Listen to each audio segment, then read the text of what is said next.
महाराष्ट्र में सियासी घमासान के बाद एकनाथ शिंदे के नेतृत्व वाली सरकार बन गई है, लेकिन अब उद्धव सरकार और एकनाथ शिंदे के नेतृत्व वाली सरकार के बीच शिवसेना नाम को हासिल करने के लिए लड़ाई चल रही है।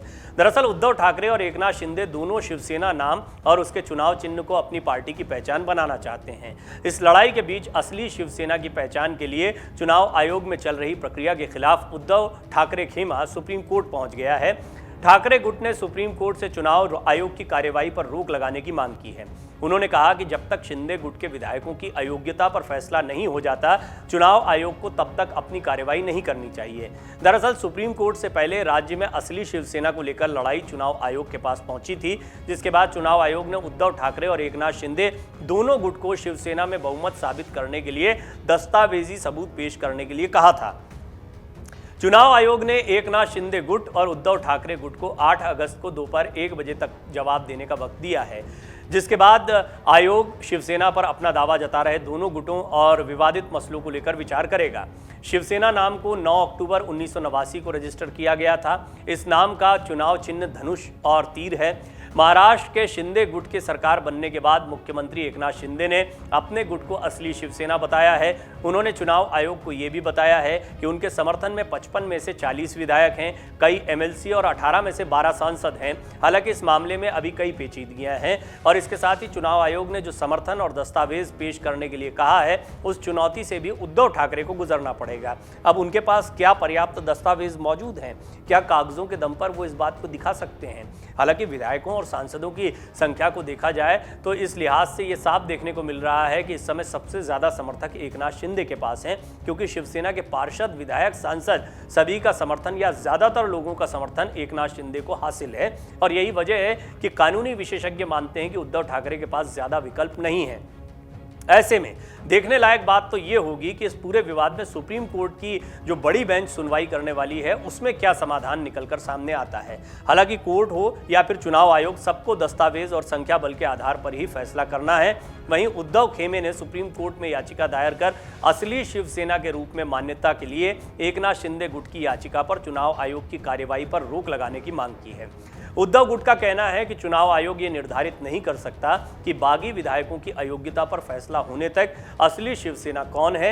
इतना ही नहीं, उद्धव गुट ने चुनाव आयोग के आदेश को असंवैधानिक और जल्दबाजी में लिया गया फैसला भी करार दिया है।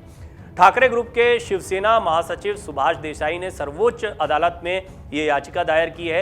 याचिका में कहा गया है कि शिंदे गुट अवैध रूप से संख्या बढ़ाने और संगठन में कृत्रिम बहुमत बनाने की कोशिश कर रहा है। उद्धव खेमे ने तर्क दिया है कि यह मुद्दा पहले से ही सुप्रीम कोर्ट के समक्ष लंबित है। यदि चुनाव आयोग इस मामले पर आगे बढ़ता है तो ये अपूरणीय क्षति का कारण बनेगा। जो मामला अदालत के समक्ष विचाराधीन है, उसमें जांच करना न्यायिक कार्यवाही में हस्तक्षेप के बराबर है।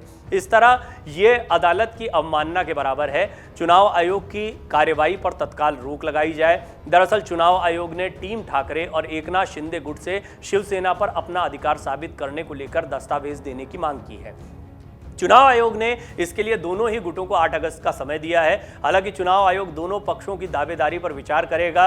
वहीं सुप्रीम कोर्ट इस पूरे मामले की एक साथ सुनवाई करेगा, क्योंकि उद्धव और शिंदे गुट ने अलग अलग दावों के साथ कई सारी याचिकाएं दायर की हैं। ऐसे में यह देखना दिलचस्प होगा कि सुप्रीम कोर्ट का फैसला किसके पक्ष में आता है। लेकिन जैसा इस रिपोर्ट में हमने आपको पहले भी बताया कि संख्या बल के आधार पर देखा जाए और दस्तावेजों के आधार पर देखा जाए तो एकनाथ शिंदे का पक्ष मजबूत दिखाई दे रहा। अब एक महत्वपूर्ण सवाल खड़ा होता है, पार्टी किसकी होती है? क्या जिसके पास ज्यादा विधायक, सांसद, पार्षद या चुने हुए नेता होते हैं, या फिर जिसके पास में रजिस्ट्रेशन या जो शुरुआत से पार्टी में प्रमुख रहा है, जिसके साथ कार्यकर्ताओं का बल है, जो सड़क पर निकलकर कार्यकर्ताओं के साथ मिलने की और अपनी दावेदारी की कोशिश कर रहा है। स्पष्टतः यहाँ पर दो गुटों की बात हो रही है। एकनाथ शिंदे के पक्ष में बातें देखी जाएं तो सांसद, विधायक, पार्षद यानी चुने हुए प्रतिनिधियों का साथ होना ये एक बड़ी ताकत एकनाथ शिंदे के लिए दिखती है। लेकिन उद्धव ठाकरे की बात की जाए तो परंपरागत रूप से विरासत के तौर पर उन्हें ही शिवसेना प्रमुख बनाया गया था। वो अभी तक शिवसेना प्रमुख बने हुए हैं। पार्टी के कार्यकर्ताओं के बीच वो जा रहे हैं।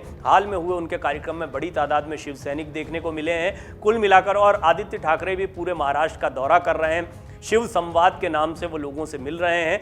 यानी यहाँ पर उद्धव ठाकरे के पास सबसे बड़ी ताकत है कि वो कार्यकर्ताओं को अपने साथ लेकर आए। शिव सैनिकों का सपोर्ट उनके साथ में होना चाहिए।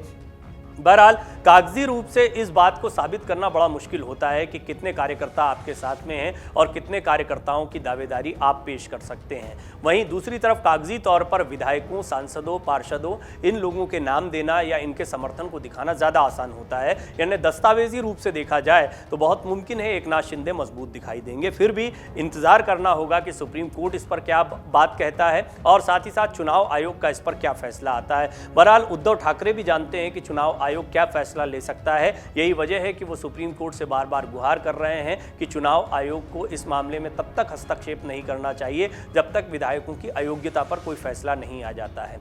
महत्वपूर्ण बात यह है कि इस वक्त महाराष्ट्र में मंत्रिमंडल विस्तार को भी रोक रखा गया है।